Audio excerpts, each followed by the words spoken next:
Welcome to Talking Buffalo, featuring conversations with guests from around the world of sports, media, pop culture, and all things Buffalo. With your host, Patrick Moran.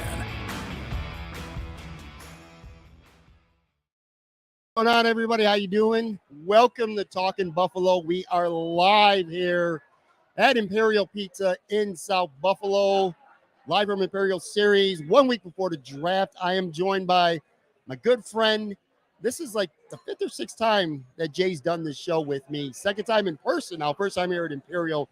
Jay Skurski, Buffalo News, Buffalo Bills beat reporter. What's going on, buddy? How you doing, man? Hey, I'm doing well. Thank you for having me. I feel like I'm here in a little bit of enemy territory in South Buffalo. This is Timon country, being a St. Francis guy, but hopefully I'll be welcome. I haven't gotten any dirty looks or anything like that. So far, so good. Well, not yet anyway. But now that I broadcast it, right? I saw on Twitter when you put this out that someone challenged me to only talk about St. Francis for this entire podcast. They did. I told them that I do love a challenge. So, we'll see how it goes. Hey, I'm a St. Francis guy, man. We were talking over some wings here. One of my son's best friends went to St. Francis. Was a good running back there. Speaking of, what kind of wings do we bang out? I have them here so often. I love this place so much I forget about what we even eat. Right, there was a dry rub of some sort. There was a hot garlic parm, which was very, very good. Yes. You turned me on to that one. I hadn't heard of that one before. And then there was a very saucy one that you said was almost too saucy. What was that one? It was. I was paying homage to Marcel Louis Jacques, who former Bills beat reporter. Now he's with covering the Miami Dolphins. They were hot honey mustard barbecue. They're a lot. They are a lot. They're a lot. They're a little sticky. You gotta get into the bathroom, get a good hand washing. Wash around the mouth. Maybe I got a beard. You gotta check the beard when you're done. I like to mix them up here, though, man. And like I said, I'm here with these shows every week, so I definitely got to mix up the flavors. Can never go wrong with the medium Cajun. Those were great. And yeah, the hot garlic parm. Those were solid. I've had garlic parm a million times, and I never really mixed hot sauce in it. They make them so good here, man. This is I say it every week. I sound like a broken record, but this is one of those places that's really consistent. You and I can come here, sit down, and have a pint of beer and wings every week. And if you really like them, you're going to like them every time. We were saying right before we went on, that's like kind of the hallmark of a good wing place, right? That consistency. You don't always get that. So, yeah, solid, super solid place. This is your first time here at Imperial to sit down and eat. Now, you said that you came up here before, which is pretty much a pickup food. You didn't sit down and eat. It's a pretty impressive place. And I told you, this is kind of like been redone in the last handful of years. It's very spacious. It's awesome, man. You got the garage doors over here are open, getting fresh air. I mean, a taste of what's to come, hopefully. I know it's going to be like 40 in 2 days again, but I'm a sucker for outdoor spaces and like all that outdoor space over there. That's great. So yeah, really, really nice in here. I can't say enough good things, and it's hopping. I mean, it's 8:00 on a Thursday, and this place is jammed. It is. And you bring up the garage being open, and that is the one thing. It's not Imperial Pizza. It's got nothing to do with Imperial. This has just got to do with Buffalo right now. This has been like one of the most annoying weeks that I can remember with this weather. Jay, so we're having wings before the show. And by the way, side note, small world. Turns out, Jay, who I've gotten to know over the last handful of years. So we moved back to Buffalo, my family here. And turns out that Jay plays softball with my son on Thursday nights, which is again, it's just really cool, man. In fact, he told me, he goes, Dad, at first he couldn't remember your name because he had never met you before. He goes, he's a sports writer. He works for the Buffalo News. And I'm like, Jay? He goes, yeah, Jay Skurski. He says you're a good player too. So you're getting up there in age, man, but you can still move around. We're doing our best. Yeah, I'm at second base. He played shortstop too, so we got a little bit of that connection there. And it's nice to inject some youth into the softball lineup. So it's been very nice to have Shane there at the top of the order. We can trust him to get on base and then run around. And, yeah, I can flip the ball over to him and let him do all the work. So, yeah, I'm hanging in there for an older guy. I'm doing my best to keep up with the kids. Does it make you feel old now where you say an injection of youth into the team? There was probably a time where you remember playing whatever sport it was where you were the injection of youth. Now you're looking for the injection of youth. So, I mean, this team, the fabric of the team has been together for a long time. I'm talking like 20 years. And, yeah, we're getting up there. We, Nick Sukan, who you also know, he runs the team, and we have been joking for the last couple of years that our goal is to play long enough to see our sons get onto the team. And once that happens, then we'll Then just you're start done. keeping score. Yeah, exactly. We'll sit over there, we'll drink the beer and keep the scorebook. But we still got a few more years for that. But, you know, we were saying before we went on, Nick and I have been playing long enough before we had kids. And now we're talking about his son is a great hockey player, and Elliot loves baseball, and he's a golfer and plays basketball. And so seeing these kids grow up together and playing the sports, it's pretty neat. That's pretty what cool. it's all about, man. It really is. The life coming full circle with people that you grew up with, that you've been friends with for a long time, and you guys have kids and stuff like that. I always felt, so I grew up on the west side of Buffalo, and I always dreamed, I you know, it sounds a little corny, but I always dreamed a lot of the people that I grew up with, our close friends, that we would have kids and they would go to school together, or they would play sports together in Little League or whatever have you. But when I grew up on the west side, kind of everybody left over like a 10, year period. Everyone now lives like in Kenmore and Tonawanda. Everyone from the west side spread out. Well, the west side's making a comeback, man. It's starting to hop again, which is awesome to see. But anyway, back to this weather. This week, dude, I mean, what the hell? It's been, you got the air conditioning on, or at least you got the windows open a little bit for a while, and then an hour later, you got the heat cranked. It's just nuts. The garage is open. You'll probably need a jacket on before you end up leaving here in the next hour or so. It's going to get cold again. It's just been nuts here. I mean, I know we're in Buffalo and it's April. I mean, what do you expect? But still. There was a nice 2-day stretch there where you didn't have to have the heat or the air conditioning on, right? The gas bill was getting a break. The electric bill was getting a break. But my wife, if she's listening, I'm sure she's not listening live. She's getting ready to go to bed. But if she listens to the replay of this, she will know that I constantly joke with her about, like, no, you need to wait to turn the heat on, or no, we got to wait to turn the air on. She's pretty impatient. So I can definitely say that in the last week, the air and the heat have both been on in our house. Now, I've lived in Florida for 5 years. You're very familiar with Florida. You went to college in Florida. So you know that life, what it's like. I feel like it's nice so often, or hot, not necessarily nice, definitely hot so often, and you almost kind of take it for granted. One cool thing about Buffalo when it gets to be this time of year, when you've been beat up for 3 or 4 months with the winter, is that even if it is just for 2 days, when you get that reprieve, that break, like last Saturday was absolutely gorgeous. And I didn't feel like doing anything, but I'm like, there's no way in hell I am not going to a patio bar somewhere and going to get a couple pints of beer and sit outside and enjoy this weather. When it's like that in Buffalo, when you get that opportunity, man, people come alive when it gets nice out. I 100% agree with that. And I think going to school in Florida and you living there, I think you come to that realization that you really, really appreciate those nice summer months, and you're determined to make the best of them. And it's not like that anywhere, like you said. I mean, or not like that everywhere, at least. You know, you go down to Florida and it's nice every day. You take it for granted. But up here, as soon as that weather turns, like, you're getting outside. And it was funny. Elliot was getting off the bus last week. It was one of the nicer days, Thursday or Friday. And he asked if he could go into one of his friend's house to play. And we were like, sternly, but still nicely, but sternly, no, you're playing outside. It's too nice. You are not going to play your tablet right now after school. Like, get your ball glove, get a football, get a basketball. Like, that's what's happening after school today. But I think when you are from Buffalo or you live in Buffalo, you come to appreciate those nice months. And sometimes you have to go away to see it, right? Absolutely. Go somewhere where you get it all the time. And then when you come back and you don't have it on the time, there's no doubt you make the most of it. That's a great point. And I'll tell you, I remember before I moved, I mean, I still bitch about the weather. I'm getting old, and I've never, you know what? It's not even that I'm getting old. Even when I was young, I was never a winter kid. Never a winter kid, never a winter young adult. I hate winter now. So that hasn't changed. But weather aside, I don't think I appreciated Buffalo as much before I left. And again, not really weather, but just the people, the food, obviously, places like this, Imperial Pizza, these neighborhood staples. And every neighborhood has some form of Imperial Pizza. I don't care if it's from Amherst or Clarence.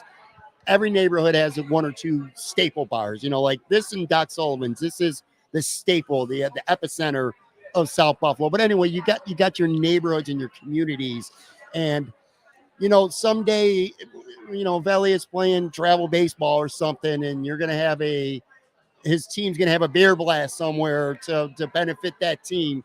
The community's coming out for it. You know what I mean? And that's a great thing about Buffalo that I never really realized until I moved to Florida. And I don't want to sit there and diss people, because people in Florida are great too. But it's more people are to themselves in other areas of the country, at least from what I've experienced, than here. We're like this communities around Western New York, they bond together. They have some kind of bond that they come together. You know, we didn't get a chance, or you didn't get a chance to talk to him, but I got a friend here, Ryan, one of my best friends. And he's sitting here at the bar right now, hanging out. Dude has stage 4 cancer, and he lived in Florida with me. And do a benefit. He wasn't even living here in Buffalo anymore. He's living in Florida, and we put together a benefit for him here. Over 200 people came out. This place donated $500 worth of food for free. People just came out of the woodwork to donate great prizes to make the Chinese auction better, and people were spending more money because of that. And that's just stuff you see in Buffalo that you don't see in other areas of the country, at least from where I lived personally. And I don't think I really appreciated that until I left and then I came back. You know what I mean?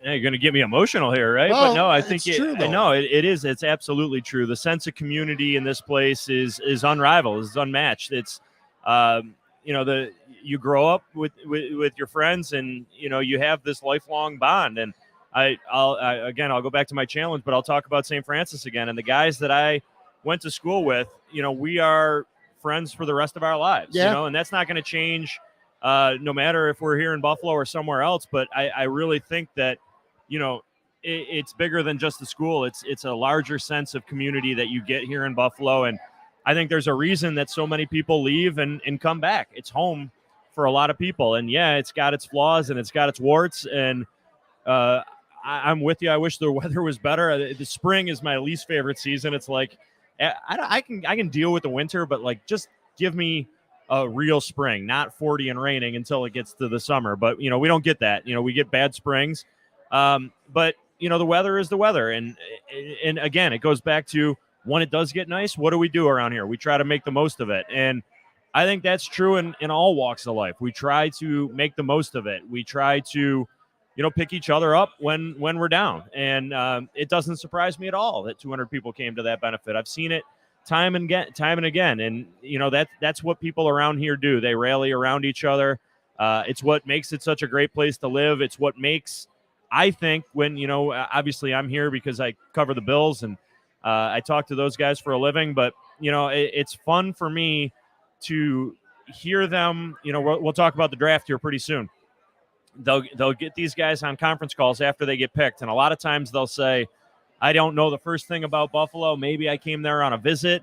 But usually it's, they don't know much, or they know it's pretty cold. Right. Right. And then they're here, and to talk to those guys a year or 2 or 3 years or 4 years after the fact, and to have them learn about this community and see the way that it's impacted them, I think is one of the coolest parts of this job. And it happens time and again with those players. And, that's a testament first and foremost. Sure, it's the organization, but it's more than that. It's the people, it's the community, the way that people make them feel here. And I think that says a lot about where we live. Yeah, Western New York is just a great bunch of communities, including this one at Imperial. And again, we're here on a random Thursday night in April. The weather's okay. There's nothing special going on. There's no Sabres games, no Bills games or anything like that. Still got a good crowd here. I mean, they just come out and support. What are a couple of, with you and Melissa? And by the way, if you're living under a rock, you don't know this. When we say Melissa, Jay's married to Melissa Holmes from Channel 2. What are a couple spots? Let's plug a couple places, man. When you get a chance to go out and get some food with your wife, maybe a drink or two or whatever, what are a couple spots that like you like to hit up around Western New York? So we're Snyder people. We live in Amherst. We love Music on Main on Thursdays in the summer in Amherst. Brightsmith has been kind of a big spot lately on Main Street in Williamsville. That's a pretty popular spot. I've heard a lot about it. Never been there. Yeah, that was you mentioned Marcel earlier. Marcel was he was a big Brightsmith guy. So I am actually from Lewiston originally. So Niagara County, Center Street in Lewiston in the summer. Doesn't get much better. So Art Park concert or something like that, we love to get up there as well. If we're out in the South Towns, I got to give a shout out to my old sponsor at Buffalo Sports Garden. They were our softball sponsor for a long time, and I know those guys. Yeah. I got a lot of buddies in West Seneca, so Buffalo Sports Garden is a place too. Gosh, I mean, we talked earlier. I mean, the food in Buffalo, I mean, it's unmatched. Like, you could just go to so many different places. we went to, it's a funny story. We went to Russell Salvatore's 90th birthday this past weekend. And so I seen that. We're Facebook friends. I seen a couple photos. So if we're doing like a nice big steak dinner, like Russell's is probably our spot. Love there for steaks. But yeah, I mean, there's a million places, right? You guys were all decked out. Everybody was Fancy. decked out, man. That looked right? like it was a really fun time. It was his 90th birthday. Right? 90th birthday. Yeah. What a guy. Man, so cool. All right, so let's transition into some Bills talk here. We'll get to the draft in a few minutes. A couple of topics that I wanted to ask you about. And again, you know, you're covering the team. You're around the team. You're there all the time. Stefon Diggs right now, I want to make sure I say this correctly. The national media, I don't want to sit there and blast the media because then I'm not talking about the local media. I'm talking about national media right now, for the most part, are kind of making a story out of Stefon Diggs not being here for OTAs. Like Pro Football Talk, for an example, made it a legitimate story. Like he's skipping workouts. Like, hey, he's done this before. This is not the first time that he hasn't been there. We all know how the season ended. We all know that Stefon was visibly unhappy during the game, and some cryptic tweets that have went on over the last handful of months actually going on now. Not here this week. Josh Allen talked about him. We'll get to Josh in a second as well. Doesn't seem like it's a real story that he's not here. Josh spoke very fondly and confident of him, like, you know, they're closer than ever. Brandon Beane pretty much shot it down as a non-story as well. What's your sense right now with Stefon Diggs? And not about him not being here, because, again, I don't think that's a story, but just his sense of frustration. You still feel like he's kind of frustrated with how last season ended and just maybe some other things as well?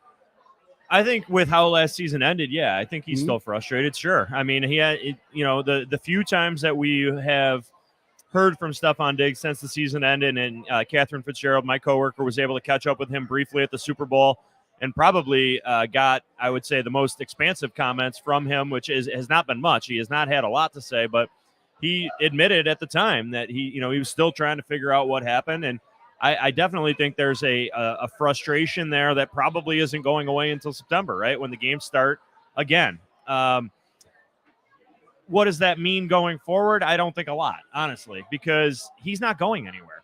Yeah.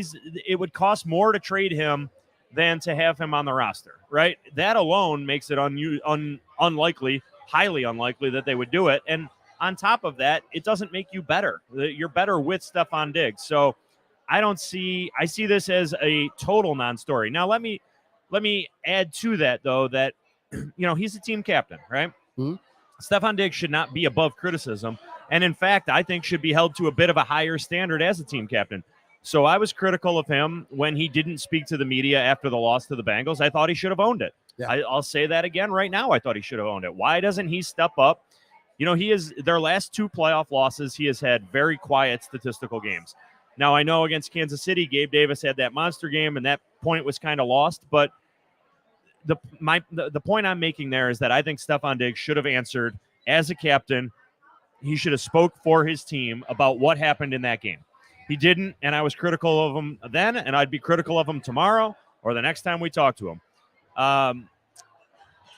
Beyond that, though, in terms of not being here, you know, he is a captain, right? And that is, you know, Von Miller's rehabbing a torn ACL. He's here. Yep. Josh Allen is here. Micah Hyde is here rehabbing. You know, he's been cleared, but whatever. He was injured last year. So your team captains are here. He's not here. I understand that it's voluntary. But I think if you wanted to look at that, you could say, you know, maybe he could set an example by being here. That being said, though, as you pointed out, he hasn't always been at these before. If I remember correctly, last year, I think he missed the first week and then was there the second week. So let's see where it goes.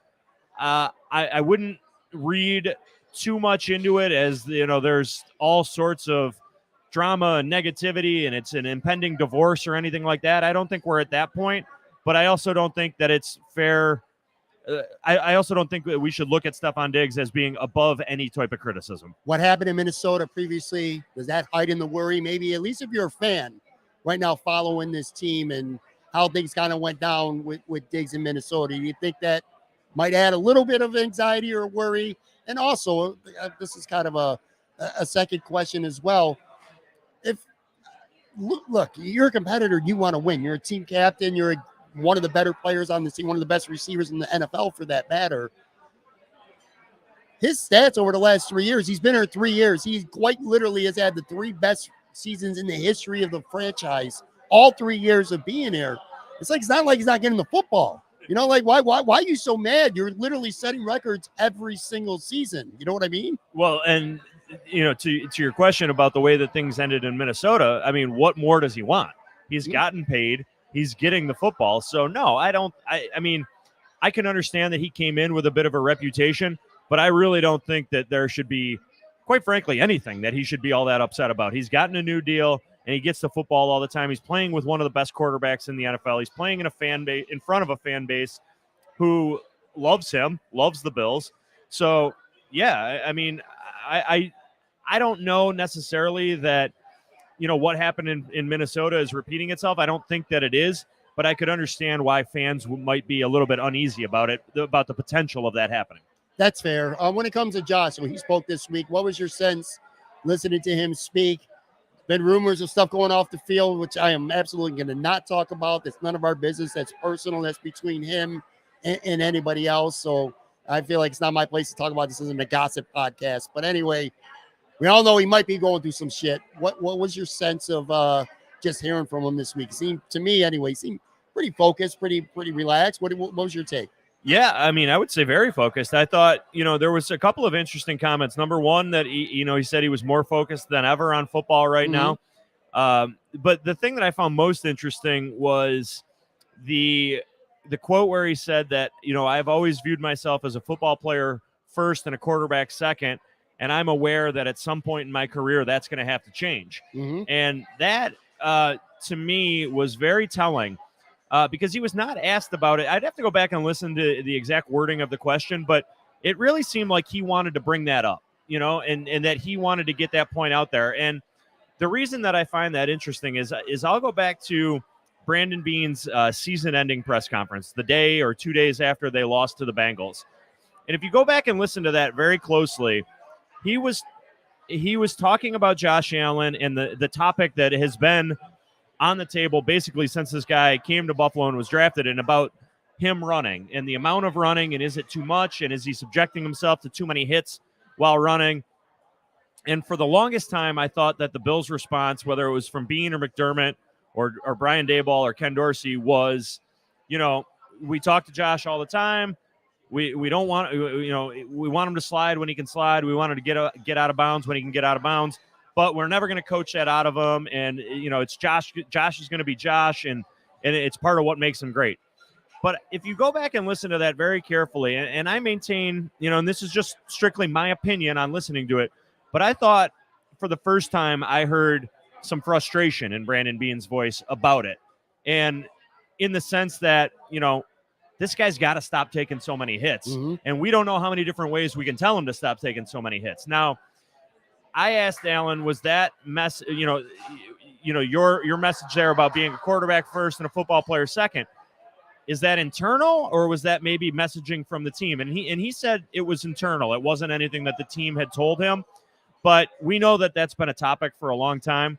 And, it was pretty interesting for me to hear him talk about it at that length, and to know it seemed like there was a heightened realization on his part that taking those hits, and I know that, listen, the 2 times that Allen's gotten hurt in his career, both elbow injuries, have happened in the pocket, right? So you're never going to eliminate the entire risk of a quarterback getting hurt. But I just think that too often he's taking too much punishment, and it's going to catch up to him. The guy's going into his 6th year. It doesn't feel like it. He said it doesn't feel like it, but it's true. He could be on the back half of his career. I know Bills fans hope that he's not, and that he gets to, let's say 14 or 15 years. But if he gets 12 years, that's a long NFL career. He's entering year 6. So I think there was some self-awareness on his part, but I found that very interesting. You're not playing in your 40s, playing that kind of football as a quarterback. It's not realistic. Right, exactly. And that's what you're hoping, is that we've seen quarterbacks, Aaron Rodgers, probably the best example, be able to play well into their deep 30s and play at a high level.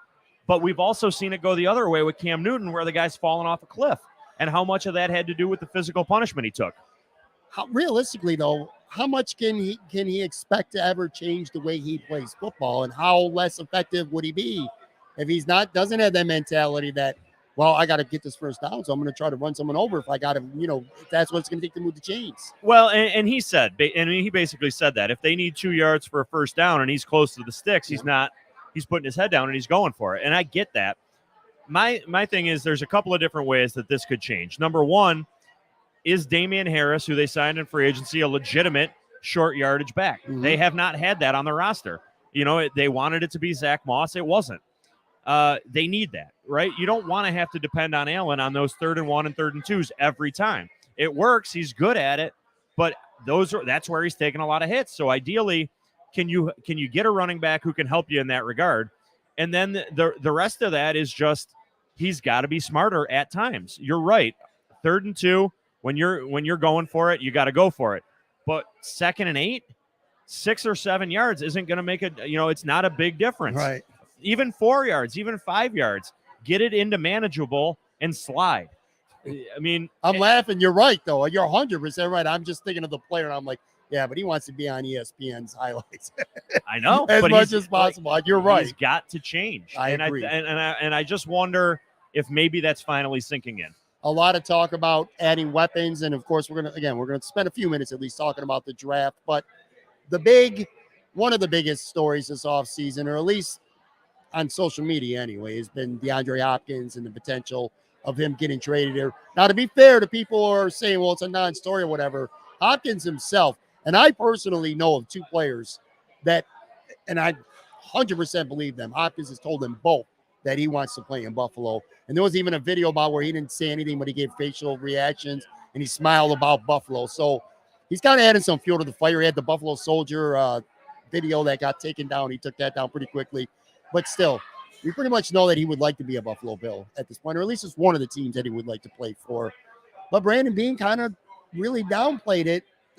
Where are you leaning right now? Like, do you think this is a realistic possibility, or is it kind of a far-fetched saying, no, DeAndre Hopkins is not quite the player he was 5-6 years ago. Still a really good player, though. How do you see this playing out with him? Well, yeah, I mean, I think Hopkins is really good. I mean, he was suspended last year. I know there's been some question as to, how concerning should that be from a character standpoint, locker room standpoint. I don't think much. I'd have to go back and look exactly what the suspension was for. I think it was PEDs, right? But I wouldn't be worried about that. So I still think Hopkins is a phenomenal player. I think he would help this offense immensely. I mean, Stefon Diggs and DeAndre Hopkins on the field together at the same time, that's intriguing. I don't think that it is you phrased it as a realistic option. I don't know how realistic it is right now. I feel like if it was that realistic, it would have happened, right? Right. Something is going to have to change. There's going to have to be a major shift somewhere before this deal happens. Number one, the Bills straight can't afford him right now on the current contract. So it would have to be a serious contract restructuring.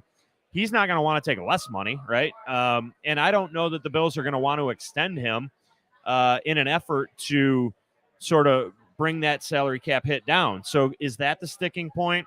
Is fit in the offense, how he plays with Stefon Diggs, the sticking point? I think pretty clear, or the other, and obviously the other part of that is compensation. What is Arizona asking for? Mm-hmm. Are they just not on the same page there in terms of compensation? So I think there are significant barriers to this deal, and they're so significant that, I mean, listen, we've been talking about this for quite a while. It was probably at its boiling point when we were out in Phoenix for the owners' meetings, and that was at the end of March. So we're well into probably 3 weeks from that point, and nothing has happened. So it doesn't seem to me that you use the word realistic. I would not call it realistic. I also wouldn't entirely rule out the possibility. All right, sounds fair. We're going to take a quick break, come back. Going to kind of go through this roster quickly by position and figure out a couple spots where you think the Bills might be more likely to address through the draft, early in the draft. So be right back in about 5 seconds, folks.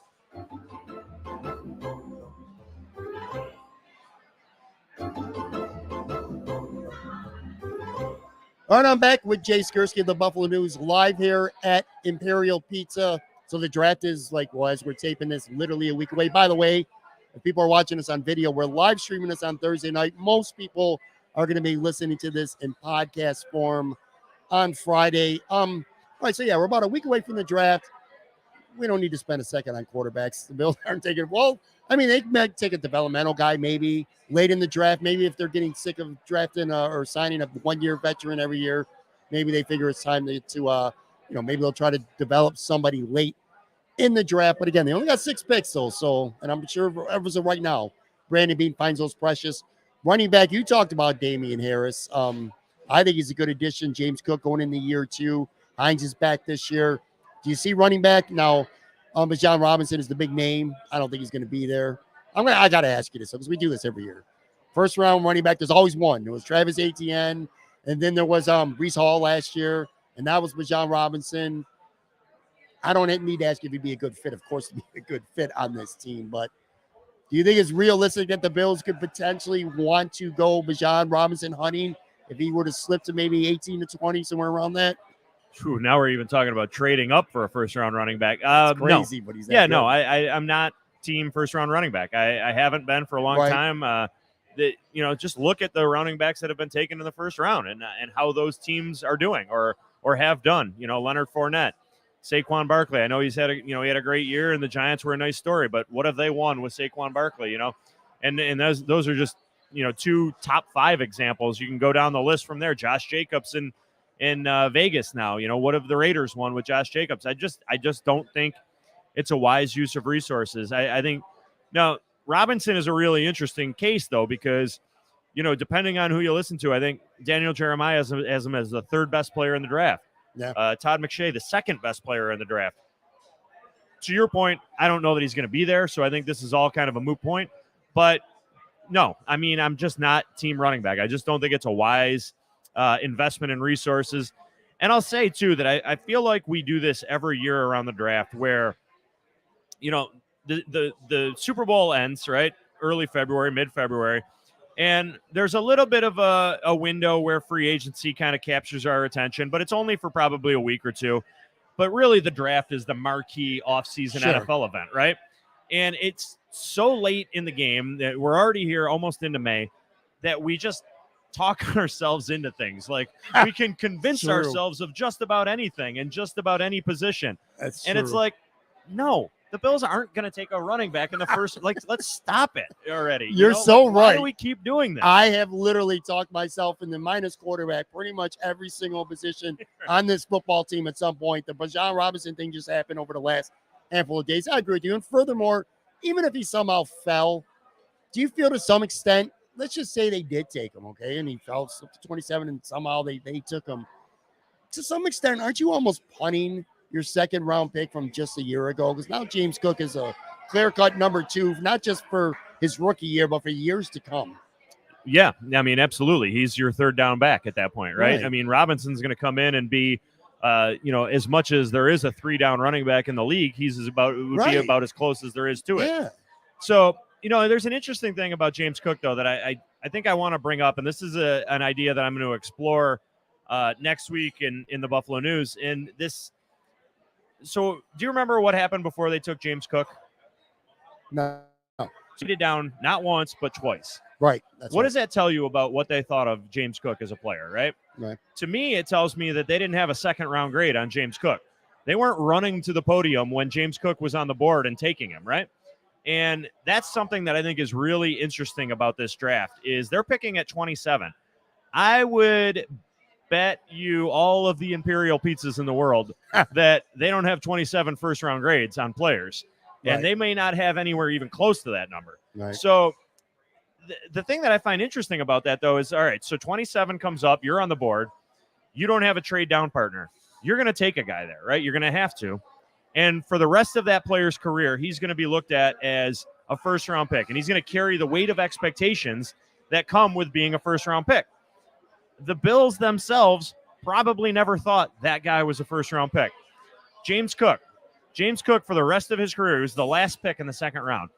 Bills fans are going to refer to James Cook as being a 2nd-round pick and saying he needs to be playing more. He needs to be the starter. He was a 2nd-round pick. The Bills themselves, I'm willing to bet, again, all the Imperial Pizzas in the world didn't think James Cook was a 2nd-round player. They traded down twice before they took him, and I think that's a really interesting part of the draft that goes overlooked a lot. You know, what is the value of these players that the team assigns to them? Now, the inverse is true, too. In the 5th and 6th round, they might be getting a guy that they thought was a 3rd rounder or a 4th rounder. It balances out at the end of the draft, but especially early in the draft, I think we have a tendency to sort of overvalue these players sometimes. That's fair. You know, it's funny you bring up betting me all the Imperial pizzas here. We banged out a bunch of wings. I went easy on you. I'm gonna tell you right, if we would have had some pizza too, we might not be doing the show. I might have put you in a food coma, man. You might not have been able to be talking right now. I agree with you, by the way, 100% when it comes to running back. It's just he's such a good player. I at least had to bring him up. And yeah, if you take Robinson, part of the reason the appeal to him is that he's a 3-down guy. You know, he doesn't come out on passing. I mean, I think it's a conversation worth having. I think it's unlikely that he'll be there, especially in this draft with as few first rounders as there are. But I definitely think it's a conversation worth having. When it comes to wide receiver is the most fascinating position for me. Maybe not for the same reasons as everyone else, because I'm not sure how clear and cut it is right now to take one early, because on one hand, you have 2 good receivers. You signed DeAndre Hardy, and they gave him a pretty decent deal. I like Trent Sherfield more than most. So it's not like they don't have anything at receiver right now. But Gabe Davis is going into his last year, and he didn't have the greatest. I don't think he was as bad as some people think he was last year, but he didn't have the greatest year either. Injuries, inconsistency, drops. But anyway, he's going in his last year. Stefon Diggs, who knows? You're right. No chance he's getting traded now, but maybe in a year or two that happens. And, he's not that young anymore. Hardy, who knows what you're getting? Sherfield's a 1-year deal. So I get why you would draft a receiver early. If you draft a receiver early, and maybe give me 1 or 2 guys that you like, who's the odd guy out? What happens if they take a receiver at 27? Like, does that make the Hardy signing less impactful? The Sherfield signing less impactful? What happens if they take a receiver at 27? What would be your thought process? Well, I will say I think receiver is their biggest need. I think it's the position that they should zone in on. I think it's the guy. I think that if you went into this offseason saying they need to improve their offense, and that's what I did, they scored 10 points in a home playoff game. Brandon Beane and Sean McDermott have talked a lot about your last game of the year telling you a lot about who you are. Mm-hmm. And if that's the case, and if they believe that, and I believe that they do, because they went to that, you look at 13 seconds game, and they believe they didn't impact Patrick Mahomes enough. So what did they do in the offseason? They responded by going out and signing Von Miller. Right. They viewed that as their biggest deficiency, and they tried to fix it in the biggest way possible.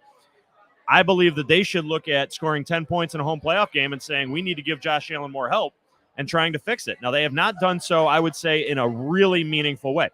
Hardy and Sherfield are nice signings. I agree with you. I think they're upgrades over the guys that they're going to replace on the roster. Like Kumaro or McKenzie. Kumaro and McKenzie. That's the replacements. Mm-hmm. Exactly. They have not, and they did not last year have a Cole Beasley replacement. It wasn't Isaiah McKenzie. He's a great guy. He's a good player, but he was not an every down slot receiver for this team. That's their biggest hole on offense in my mind, is an every down slot receiver, a safety valve for Allen, a guy that can be depended on 3rd down. Now, whether you want to view him as the number 2 or number 3 receiver, to me is unimportant. When Cole Beasley was here, he was referred to as the slot receiver. In my mind, he was the number 2 receiver on this team. Mm-hmm. Targets would tell you that, right? Production would tell you that. So I don't really care if you look at Gabe Davis as the number 2 or the number 3. I think you're lacking one of those. If you think Davis is the number 3, then you're lacking a number 2. If you think Davis is 2, then you're lacking a 3. So that's why I think receiver is the position that if I were the Bills, I would be hoping against hope that the guy that we like is there at 27. It's where I would go. Who are a couple guys that you like? So I like Zay Flowers from Boston College. I think he's got the skill set. I like Jordan Addison from USC. I think he is more of a versatile receiver. He can play some of that outside. But I think, everything I've read about him and in the games that I've watched of his, and again, I'm no expert, no scout, but it does look like he's, being able to get open on those slant routes over the middle of the field, and that you could kind of rely on him. And I like the idea that you aren't drafting him to come in as to be the number 1. And I think you can get by with Gabe Davis as the number 2 if he's healthy, if he works on those drops. And we know he's going to work on them. if you can get a guy to come in and be a reliable third option for this team, I think that's pretty big. And I don't think it says anything about Hardy or Sherfield. I think Hardy is your number 4 receiver that let's say that souped up version of McKenzie, which is what I think he is. And then Sherfield as that, I think he's the Jake Kumaro replacement. As you said, he's a special teams guy who can contribute on offense and maybe give you a little bit more on offense than what Kumaro did. But I still think you're looking for that slot guy. So that's the position I'd target. And a lot of these receivers seem to be on the small side this year. And this is not regarded, and we talked about this over Wings before the show.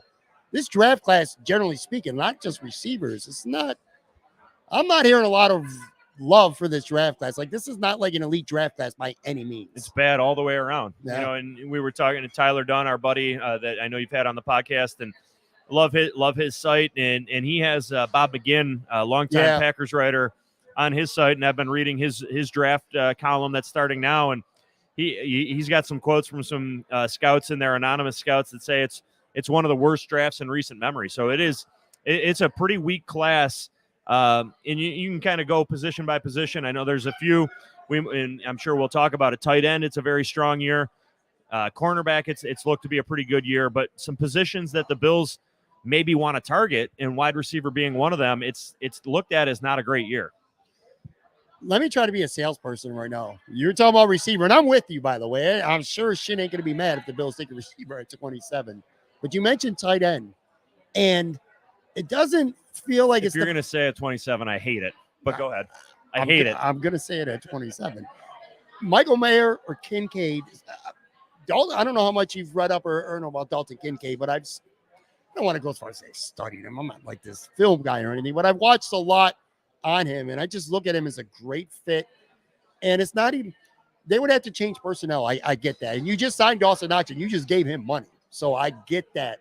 But even, all right, not at 27, but Darnell Washington from Georgia is a guy that I really like a lot. Maybe you move up, you might have to move up in the second round to get him, or you trade back in the first into the second. How would you feel about somebody like him? Because I look at him and I look at the Bills last year, and they used a lot of 6 offensive line formation with Bobby Hart would play. And Washington's like big enough to be that 6th offensive lineman, but he's also a tight end who can get open, has good hands. He's a good red zone target. He's like 6'6" or some shit like that. Kincaid is just a straight up burner at tight end. I hate comparing anybody to Travis Kelce because that's kind of an unfair comparison, but he plays that kind of similar style. Like, he can control a game offensively like that. And Michael Myers is a really good, well-rounded tight end. On a scale of 1 to 10, how mad would you be if the Bills went tight end first? Because it would be something that pretty much nobody saw coming. Well, if 10 is the most mad, listen, I hate the idea. I think you'd have to blow up the way you play offensively. You'd have to totally reinvent the way that you play offensively. And why did you sign Dawson Knox to a 4-year contract if you're drafting a big money 4-year contract if you're drafting a tight end in the first round? So, A, I don't see it. B, I don't love the idea because it's going to change the way you play. It's going to have to, right? And I still think that their best offensive set is 3 receivers, 1 running back, 1 tight end. I think that's what they play the most. That's what most teams play the most, and I think that's how they're the best. Now, I get it though. I mean, and you can kind of rope Bijan Robinson into this conversation a little bit too. It would be hypocritical for me to say that their biggest need this offseason is to add weapons for Josh Allen and then blast Brandon Beane if he drafts a tight end for doing so, right? Because that is a weapon for Josh Allen. So I can't say that I would hate it, and I get that it's a good class for him, but I look at it differently. I look at it, if it truly is a good class for them, why not wait until the 3rd or 4th round and try to get one of those guys who can like a Luke play behind Shoemaker or a Zach Hunt? The Shoemaker guy, that's a name I've been looking at. You go through those mock drafts, and he seems to always be around there, the 3rd, 4th round. I like that idea better. I like addressing other parts of the roster while still tapping into this deep class of tight ends, but doing it later. I mean, I think if you're taking a tight end in the 1st round, that is rendering Dawson Knox. He's no longer your starter, right? Is he? I mean, if he is, are you starting a 2 tight? Are you going Belichick, Aaron Hernandez, Rob Gronkowski years where you're playing 2 tight ends a lot? I mean, that would be a radical change from what they have been on offense really since Josh Allen got here. That's fair. At the same token, I would say a tight end, and yeah, maybe first round could probably be considered definitely too early. But if you could get a guy in the third round or something, you look at tight end too, and Quentin Morris is an upgradable position on this football team. Sure. Not that I don't hate Quentin Morris at all. He's all right, but I just feel like they can upgrade that. Yeah, if Quentin Morris is your number 3, you lost Tommy Sweeney, I'm absolutely fine with that. I agree with it. I think they actually probably should draft a tight end in this draft. I just don't know that I love the idea of it happening at 27. I just don't. I think there are certain positions especially in the first round of the draft, that to me make a lot of sense to target, and I just don't know that tight end is one of those, even if it is an abnormally good class. Somebody on the stream pointed out Laporta as a tight end too, maybe a second or third round guy, and that's a good player as well. All right, so we're talking about making Josh Allen better and protecting him. And one way to protect him is to physically be better at protecting him. Left tackle is set for now with Deion Dawkins. Any other position though on this team? By the way, live stream, the Toronto Maple Leafs just scored again, 5-1. They're putting it on Tampa Bay tonight. 6-1. 6-1 now. Goddamn. All right. Well, they're not going to get swept. Still going to lose in the first round. But anyway, back to the offensive line here. You look at the rest of the line. They've done work in free agency on guards. So you would think that guard's not going to be a high. Maybe they take a mid-round guy to work on developing. Mitch Morse, though, he's in potentially maybe his last year here in Buffalo. And there's a couple good, I can't think of the guys off the top of my head, but there's a couple good interior guys who could become, maybe they don't start this year, but they're your starting center. So you could go center early. But the big one to me is right tackle and Spencer Brown. And this is probably outside of receiver, maybe the most polarizing part of this draft for me personally, because on one hand, Spencer Brown was the clear weakness on this offensive line last. Well, Roger Saffold was kind of a weakness too. But anyway, Spencer Brown, not that great last year. But, and you've been there, you've been at the press conferences. Brandon Beane multiple times has spoken very highly of Spencer Brown, talking about the injuries and just missing reps and stuff like that. It sounds to me like, now this is GM smoke season, so who knows, but he could be blowing smoke, but it sounds to me like he's still very high on Spencer Brown and thinks that it's not time to pull the plug on him as a starter whatsoever. But you look at this draft class, and there's a handful of guys that the Bills could take in the first round if they want to go offensive tackle. What do you think with Spencer? I'm with you. I think I'd like to see legitimate competition for him. I think they need it. I think he needs it. It's not Quisenberry. It's not. No, they don't have it on the roster. You're absolutely right. So if it were a tackle at 27, I'd be all for it. I think it'd be a good pick. You look at the way that Kansas City and Cincinnati have invested in Mahomes and Burrow. I mean, they have paid guys up front. They have made it a priority to get as strong as they can on the offensive line. And I think the Bills absolutely need to do that. McGovern is a fine first step. We'll see how he is. Hopefully he's an upgrade over Saffold. But I would totally want to challenge Spencer Brown if I were the Bills. And I would want to challenge him with a first-round pick. No question in my mind. Now, an interesting part of this goes back to what we were talking about, the strength of the draft. It's a bad year for tackles, too. Mm-hmm. And so if you need a guy, I think you got to take him in the first round if there's somebody there that you like. And, Darnell Wright from Tennessee is a guy that I really like. Talking with Mark Gaughan, who knows the draft inside and out way more than I do, my colleague at the Buffalo News, he thinks there's absolutely no chance Wright will be there at 27. And if Mark says it, then I'm going to agree with him. So I think it's a tough spot for a tackle in terms of where they're picking. But if one of those guys just so happened to fall and they got lucky, I would almost say I might like that over receiver, because I think it's so important that you protect Josh and you protect him.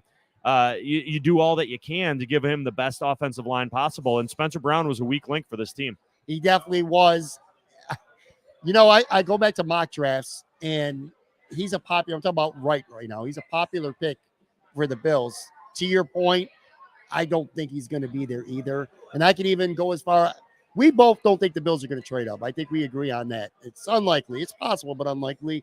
But I could see a scenario if the Bills did trade up maybe 4 or 5 spots to get that tackle. It could be him. And maybe some Bills fans are going to be like, well, he was falling to us in every mock draft. Well, it's not real life. You know what I mean? But you could see a scenario. Could you see a scenario where if the Bills were to trade up, it could be to say, all right, we really like this right tackle. Let's protect Josh better with blocking and go get someone like that. Well, I mean, listen, I would applaud them if they did. I'd write a column saying I get why Brandon Beane did this. It's important. It's that important. And, it was interesting. Beane, and I think we were talking about this before we came on. Beane talked the other day, and he said that if he was in Vegas, he'd probably bet on him moving down instead of up. And I tend to agree with that. I think he was being honest. They only have 6 picks, but they didn't have a lot of picks last year, if I remember correctly, and they moved up for Elam because he got anxious, right? And the guy that was sitting out there that he thought could help them, he wanted to go and get him. So I can't rule that out at all, that if Darnell Wright is there at 22, 23, that he figures out a way to maneuver his way up to get his guy. I think that would be, and like I said, I would applaud that move because I think you've got to do what you can to protect Josh. This offseason was about building around him. And I know we've talked about the weapons, and I just gave a whole spiel about why I would, prioritize wide receiver, but you would get no complaints from me whatsoever if it was an offensive lineman. Let's talk defense. We'll fly through the defense though here.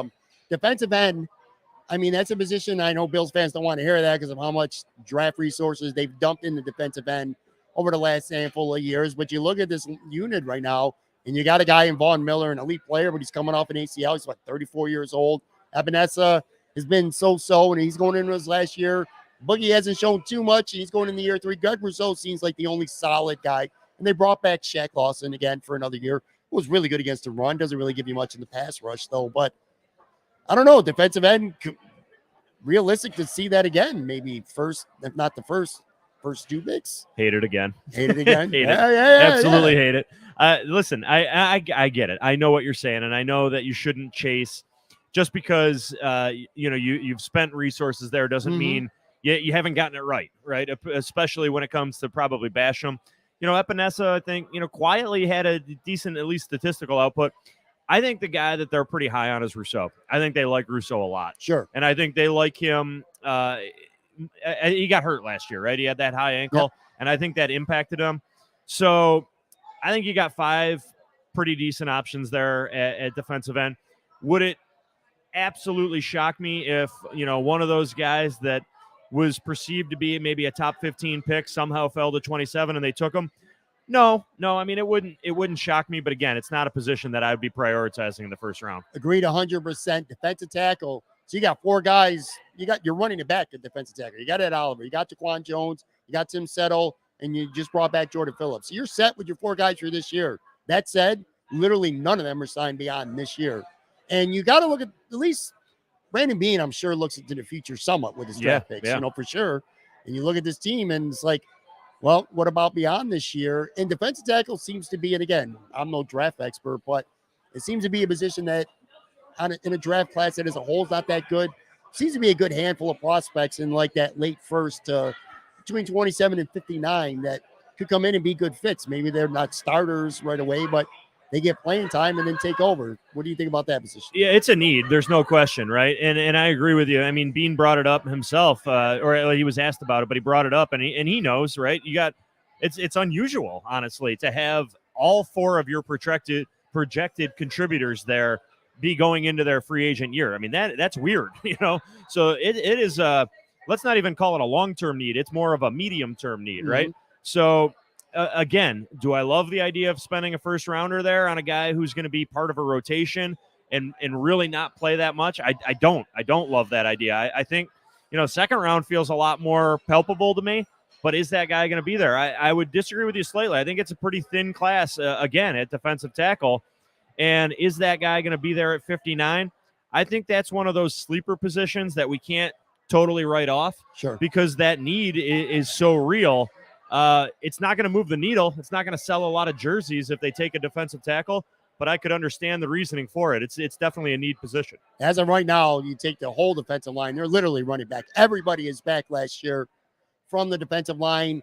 And a lot of people will complain about the Bills saying, they bring their rookies along slowly. Sean McDermott doesn't like to play their rookies. This feels like a year where 1 or 2 rookies should get on the field quickly. And if you could go defensive line early for even first round, there's not a lot of playing. There's not a lot of snaps out there right now. I mean, injuries happen and stuff.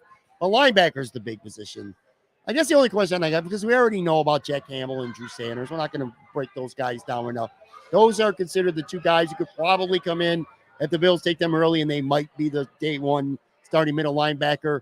How do you feel, and how much do you believe them right now? Where between Dotson and Klein, maybe Terrell Bernard, or even you throw in Spector if you want as well, where they're going to go in-house and just start one of these guys in-house and see how that works out.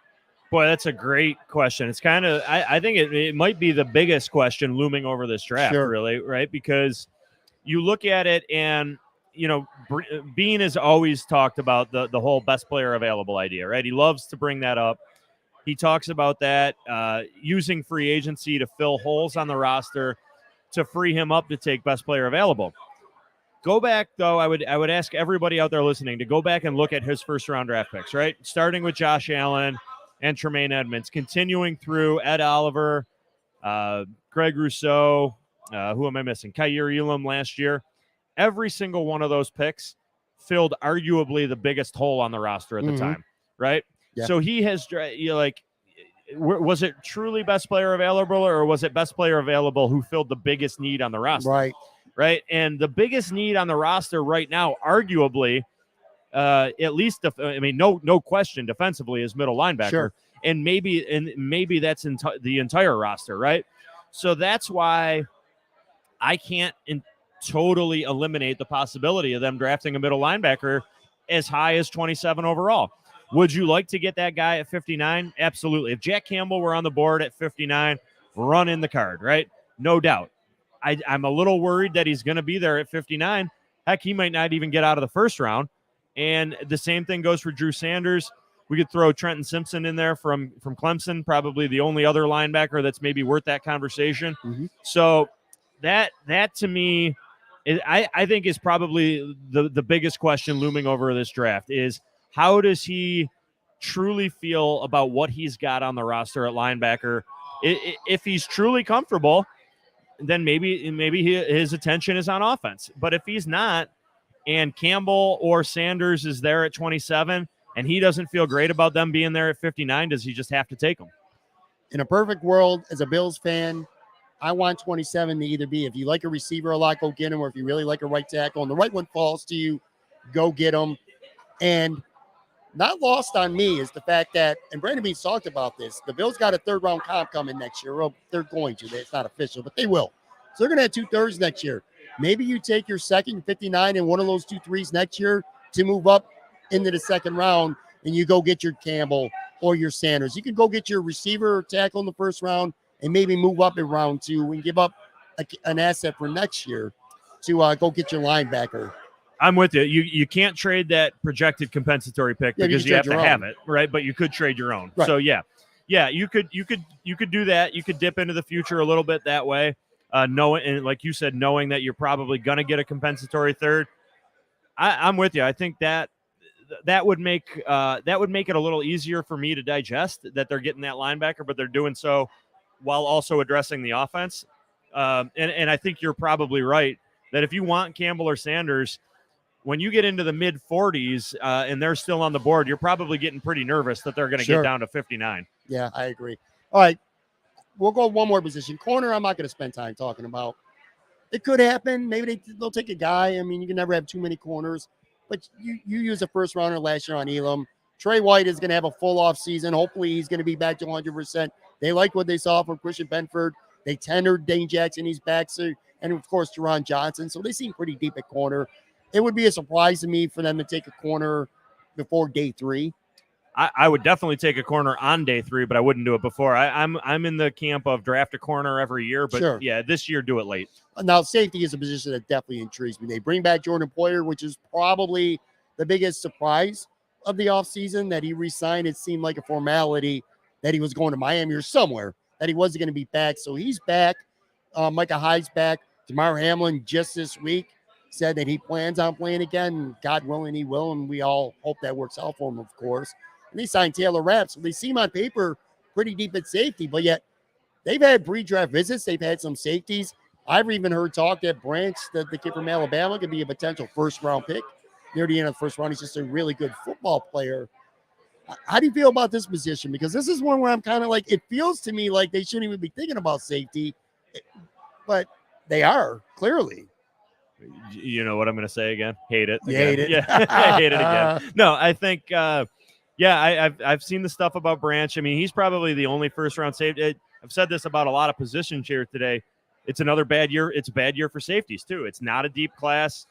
There are not a lot of first. There were, I think, 3 safeties last year went in the first round.